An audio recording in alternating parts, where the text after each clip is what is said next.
Hello students, welcome to my channel maths with Javed. हमारे channel में आप सबका बहुत बहुत स्वागत है। आज हम एक नए टॉपिक लेकर आए हैं, परसेंटेज, प्रतिशतता। तो परसेंटेज जो है ये टॉपिक हमारे कॉम्पिटिटिव स्टूडेंट्स के लिए बहुत ही उपयोगी है और विदाउट परसेंटेज के हम कोई भी कंपटीशन फेस नहीं कर पाएंगे और हमारे लाइफ में भी इस परसेंटेज का बहुत ही यूज़ है। जैसे किसी एग्ज़ाम में हम कोई एग्ज़ाम देते हैं तो उसमें जो मार्क्स हमको मिलता है तो पूछा जाता है कि आपसे कि आपने कितने परसेंटेज अंक प्राप्त किए हैं। तो इन सारी चीज़ों को हम जानेंगे इस टॉपिक में। तो चलिए हम स्टार्ट करते हैं। Let us start our important topic, percentage. तो परसेंटेज में हम सबसे पहले मीनिंग जानेंगे कि इस परसेंटेज वर्ड का मीनिंग क्या होता है। ये जो परसेंटेज वर्ड है यह दो वर्ड से मिलकर बना है, पर और प्लस सेंचुरी। सेंचुरी, ये पर आप जानते हैं प्रति, पर का मीनिंग होता है प्रति, और सेंचुरी तो आप समझते ही होंगे छक्का, तो ये होता है शतक। इस सेंचुरी का मीनिंग होता है शतक, मीन्स कि प्रति सैकड़ा। शतक मीन्स सैकड़ा। आप 100 में से कितने मार्क्स को प्राप्त किए हैं उसको बोलते हैं। जैसे 100 में आप एक अंक लाते हैं तो उसको बोलते हैं प्रति सैकड़ा। और प्रति सैकड़ा को कैसे लिखते हैं? 1/100। प्रति सैकड़ा का मीनिंग होता है प्रति सैकड़ा, मतलब कि 100 में से आप 1 अंक आपने प्राप्त किया है। तो इसका जो एक सिंबल होता है, इस 1/100 का जो सिंबल होता है वही हमारा परसेंटेज का सिंबल है। तो आपके पास इस परसेंटेज का जो सिंबल दिया रहेगा उसके लिए आप क्या यहाँ पर रिप्लेस कर सकते हैं? तो 1/100। इसके जगह पे सब्स्टिट्यूट कर सकते हैं आप 1/100। तो आप समझ गए होंगे कि ये जो सिंबल हमारा परसेंटेज का है उसका मीनिंग होता है 1/100। तो ये चीज़ हुआ हमारा बेसिक। अभी हम परसेंटेज के बहुत सारे बेसिक कॉन्सेप्ट समझेंगे, उसके बाद हम अपने एग्जाम में आने वाले बहुत ऐसे क्वेश्चन को सॉल्व करेंगे जिसको आप देखते ही यूं ही 30 सेकेंड के अंदर आप उस क्वेश्चन को सॉल्व कर पाएंगे। तो चलिए हम स्टार्ट करते हैं। पहला स्टेज, जैसे मान लेते हैं कि आपको दिया रहेगा 2%, 2%, और कहा जाएगा कि इसको फ्रैक्शन में, भिन्न में चेंज कीजिए। तो आप लिखेंगे 2, और इस प्रतिशत का मीनिंग जो होता है 1/100। तो यहाँ लिख देंगे कि 100। तो 100 से जब डिवाइड करेंगे तो 50 टाइम्स में कैंसिल हो जाएगा, तो 1/50। अगर हम कहेंगे कि ये जो 5% है उसको आप फ्रैक्शन में चेंज कीजिए, तो आप करेंगे कि 5 और 100, फिर उसको हम क्या करेंगे? डिवाइड कर देंगे। तो 20 पंजे 100, तो ये आपका आ जाएगा 1/20। फिर आपको अगर हम दे दें यहाँ 25%, तो 25% को आप फ्रैक्शन में चेंज कीजिए, तो 25/100। तो आपका 4 टाइम्स में कैंसिल हो जाता है, तो 1/4। तो इस तरह से सबसे पहला जो होगा बेसिक चीज़, बेसिक कॉन्सेप्ट, कि अगर कोई परसेंटेज में कोई चीज़ दिया हुआ है तो उसको फ्रैक्शन में कैसे चेंज करेंगे। अगला चीज़ कि अगर आपको फ्रैक्शन में कोई चीज़ दिया हुआ है तो उसको परसेंट में कैसे चेंज करेंगे, प्रतिशत में कैसे चेंज करेंगे। तो चलिए इसी को हम चेंज करके दिखाते हैं। जैसे 1/50 है, इसको परसेंट में चेंज करना है। तो जब यहाँ परसेंट है तो हम 100 से डिवाइड किए हैं तो हमको फ्रैक्शन मिला है। तो फ्रैक्शन में अगर हम 100 से मल्टीप्लाई कर देंगे तो आपका परसेंटेज मिल जाएगा। यहाँ आप 100 से मल्टीप्लाई कर दीजिए, 50 दूनी 100, तो ये आपका हो गया 2%। देखिए यहाँ आपका 2% दिया हुआ है। फिर ये 1/20, 1/20, तो इसको आपको परसेंटेज में चेंज करना है तो आपको 100 से मल्टीप्लाई करना होगा, और 100 से मल्टीप्लाई कर दिए तो 20 पंजे 100, ये आपका आ जाएगा 5%, 5%। देख रहे हैं यहाँ 5% दिया हुआ है। अगला जो है हमारा 1/4। तो 1/4 जो है फ्रैक्शन है, इसको आपको चेंज करना है प्रतिशत में। तो आप क्या करेंगे? फिर 100 से मल्टीप्लाई कर देंगे, तो 4 से यह 25 बार में कैंसिल हो जाता है, तो आपका आ जाएगा 25%। तो इस तरह से यह बेसिक कंसेप्ट हुआ कि किसी भी प्रतिशत को अगर हम फ्रैक्शन में चेंज करना चाहते हैं, भिन्न के रूप में चेंज करना चाहते हैं, तो आपको 100 से डिवाइड करना होगा।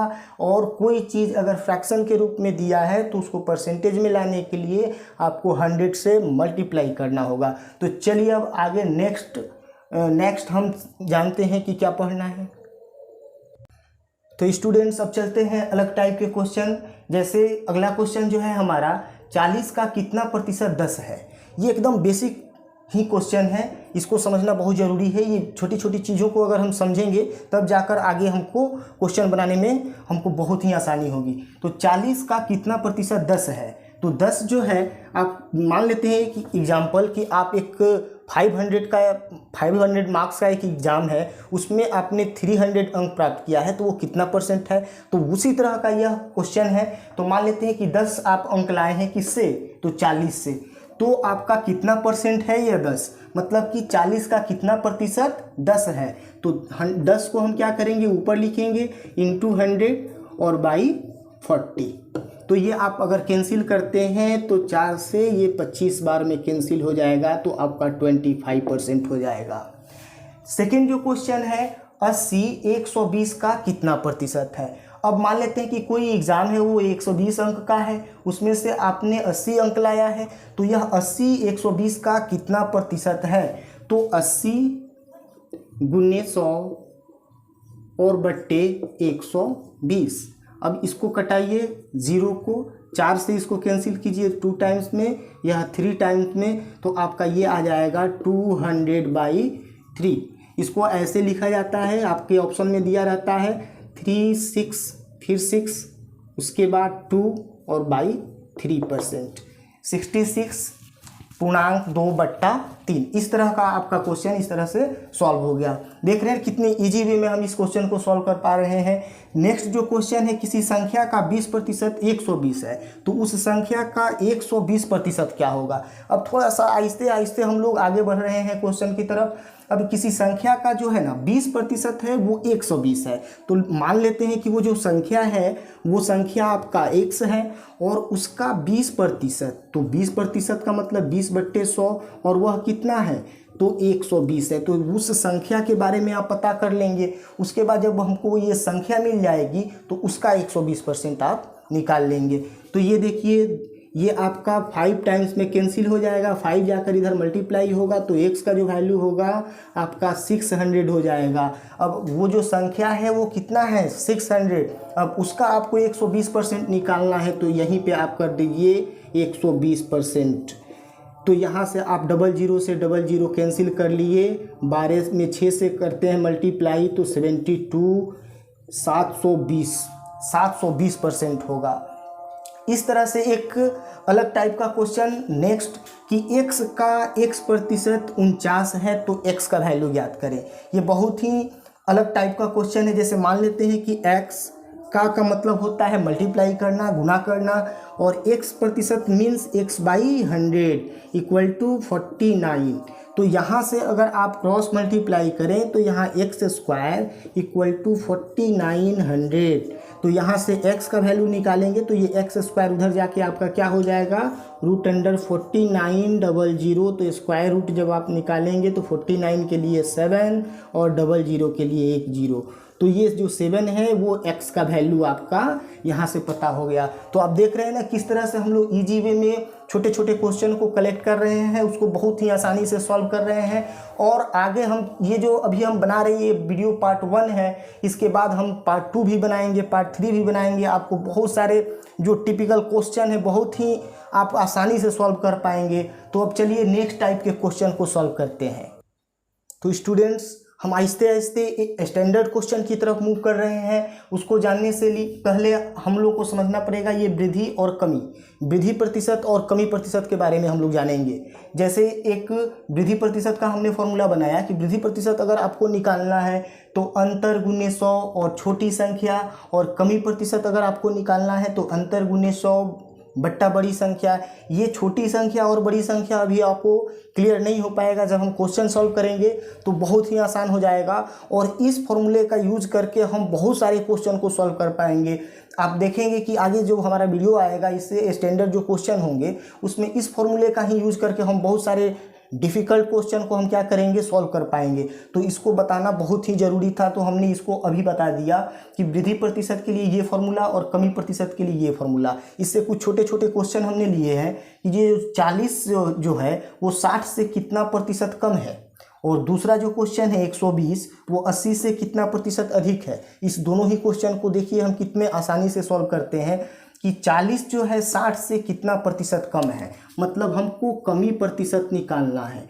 तो कमी प्रतिशत के लिए अंतर गुने 100, तो अंतर हमको किसका निकालना है, तो हमारे पास दो नंबर है, एक 40 और सेकेंड जो नंबर है वो 60। तो हमको पहले अंतर लिखना है, तो इस दोनों का डिफरेंस, तो डिफरेंस कितना हुआ, तो 20 गुने 100, और हमको कमी परसेंट निकालना है, कमी प्रतिशत। तो जब कमी की बात होगी तो अधिक वाला नीचे लिखेंगे, जब अधिक प्रतिशत की बात होगी वृद्धि प्रतिशत की, तो छोटी वाली संख्या नीचे लिखेंगे। तो कमी प्रतिशत में यहाँ हम देखिए, कमी प्रतिशत में बड़ी वाली संख्या को हम नीचे लिखे हैं। तो इन दोनों में बड़ी संख्या कौन है, तो 60। अब आपको समझ में आ गया होगा ये बड़ी संख्या और छोटी संख्या के बारे में। तो ये 20 से आप 3 बार में इसको कैंसिल कर लेंगे तो आपका आ जाएगा 100/3। इसको हम लिखते हैं 33.1/3%। देख रहे हैं कितने इजी वे में हम सॉल्व कर पा रहे हैं क्वेश्चन को। सेकेंड जो क्वेश्चन है 120 जो है 80 से कितना प्रतिशत अधिक है, तो हमारे पास दो नंबर से, ये फर्स्ट क्वेश्चन था। सेकेंड कि हमारे पास दो नंबर है, एक 120 और एक 80, और हमको फाइंड आउट क्या करना है, अधिक प्रतिशत मतलब वृद्धि प्रतिशत। तो वृद्धि प्रतिशत के लिए हम क्या फॉर्मूला लेते हैं, तो अंतर गुने 100। तो इसका अंतर कितने का है, 8 4 12, मतलब कि 40 का आपका डिफरेंस है। तो अंतर गुने 100 और बट्टे, अब देखिए वृद्धि प्रतिशत मतलब अधिक का प्रतिशत निकालना है, तो छोटी वाली संख्या लिखेंगे। तो इस दोनों में छोटा कौन है, तो 80। तो 40 दूनी 80, आपका 2 से कटा लेंगे तो ये आपका हो जाएगा 50। तो ये कितना हो गया आपका 50% आपका क्या हो जाएगा, यह अधिक हो जाएगा। और यहाँ जो है कमी प्रतिशत जब हम निकाल रहे हैं तो आपके ऑप्शन में 33.1/3% कमी ही होगा। अब देखिए इस तरह का जो फॉर्मूला है इसका यूज करके हम बहुत सारे क्वेश्चन को सॉल्व कर पाएंगे। जैसे मान लेते हैं कि आप मोटर बाइक चलाते हैं, और मोटर बाइक चलाते हैं आपको पेट्रोल लगता है, तो पेट्रोल की कीमत में अगर आपको वृद्धि कुछ हो गई, जैसे मान लेते 10% की वृद्धि हो गई, तो आप उसकी खपत में कितना प्रतिशत की कमी कर देंगे कि आपके ऊपर उसके जो वेटेज नहीं पड़े, मतलब उसका खर्च का कोई बोझ ना पड़े, मतलब कि उसकी खपत में आपको कितनी प्रतिशत की कमी करनी होगी। जैसे मान लेते हैं कि पेट्रोल की कीमत, एक क्वेश्चन आपसे यहाँ पर एराइज होता है, पेट्रोल की कीमत में 10% की वृद्धि हो जाती है, तो उसकी कीमत, उसके खपत में आप कितने प्रतिशत की कमी करेंगे। तो मान लेते हैं कि पहले उसकी कीमत जो थी वो 100 थी, 10% की उसमें वृद्धि हो गई है, तो वो हो गया है 110। तो आपको खपत में कितने प्रतिशत की कमी करनी होगी, तो पहले कमी प्रतिशत अगर आपको निकालना है तो कमी प्रतिशत के लिए डिफरेंस, तो इस दोनों का डिफरेंस कितना, तो 10 का इंटू 100। अब देखिए यहाँ पर कमी प्रतिशत जब हम निकाल रहे हैं तो बड़ी वाली संख्या को नीचे लिखेंगे, तो आपका हो जाएगा 110। तो आपका ये हो जाएगा आपका 100 और बाई 11, तो ये 11 9 99 100/11, 9.1/11। इसी तरह से क्वेश्चन इसमें राइज होता है, बहुत सारे कॉम्पिटिटिव एग्जाम्स में इस तरह के क्वेश्चन आए हैं कि चीनी के मूल्य में 20% की वृद्धि हो गई, तो एक गृहिणी को उसकी खपत में कितने प्रतिशत की कमी करनी पड़ेगी, उसके घर पे उस खर्च के बोझ न पड़े। तो इस तरह मान लेते हैं कि 20% की वृद्धि हो जाती है। पहले उस चीनी की कीमत जो थी वो 100 रुपये थी, बाद में बढ़ के उसकी 20% की वृद्धि अगर हो जाती है तो 120।